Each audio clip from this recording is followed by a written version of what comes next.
ساعتی قبل کاربران شبکه‌های اجتماعی دریافتند که وبسایت روزنامه استانی پیام البرز خبری منتشر کرده و سپس آن را حذف کرده است. خبر پیدا شدن 74 جسد در بستر خشک سد کرج.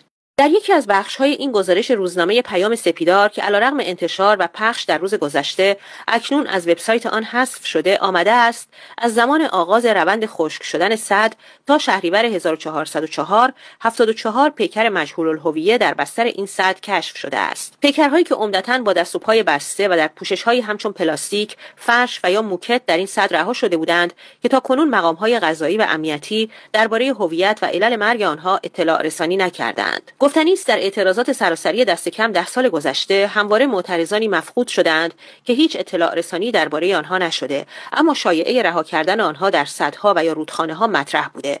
شایعه‌ای که دلایل متعددی دارد.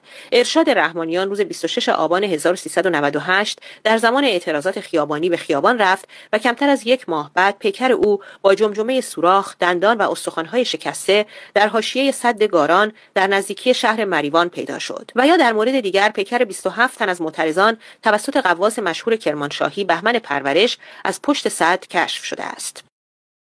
خبر آنقدر تکان دهنده و باور نکردنی بوده که مخاطبان آن در توییتر از هوش مصنوعی پرسیدند که آیا حقیقت دارد؟ و گروک هوش مصنوعی توییتر پس از راستی آزمایی گفته بله، سد امیرکبیر واقعاً به سطح بحرانی رسیده و برای اولین بار پس از آبگیری در 1337 آب آن به زیر توربین‌ها افتاده و عملاً خشک شده است.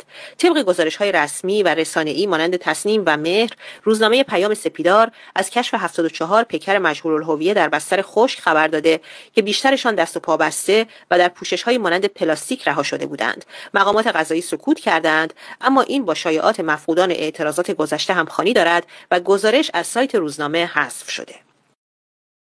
بسته بودن دست و پای اجساد و حذف خبر از وبسایت پیام البرز نشان می‌دهد که این افراد غرق نشدند، بلکه کشته شدند و کشته شدنشان هم به دست مردم عادی نبوده، بلکه رد پای حکومت وجود دارد که خبر را حذف کردند. کسانی که خبر را دیدند دچار احساسات مختلفی شدند، از هول و وحشت تا خشم و نفرت. بعضی‌ها گفتند اینها کشته‌های آبان 98 هستند. بعضی‌ها گفتند این اجساد احتمالاً از شهدای زن زندگی آزادی هستند که مفقودند و نتیجه گرفتند که خون پاک می شود. بعضی دیگر از کسانی که این خبر تکان دهنده را شنیده‌اند ناباورانه به این فکر کردند که چگونه آب شرب میلیون‌ها ایرانی آغشته به خون جوانان بیگناه وطن بوده. کاربری نوشته از تصور اینکه آدم آبی بخورد که خون بیگناهی در آن جریان داشته دارم دیوانه میشوم و در پینوشت پرسیده مردم در تهران چه می نوشند؟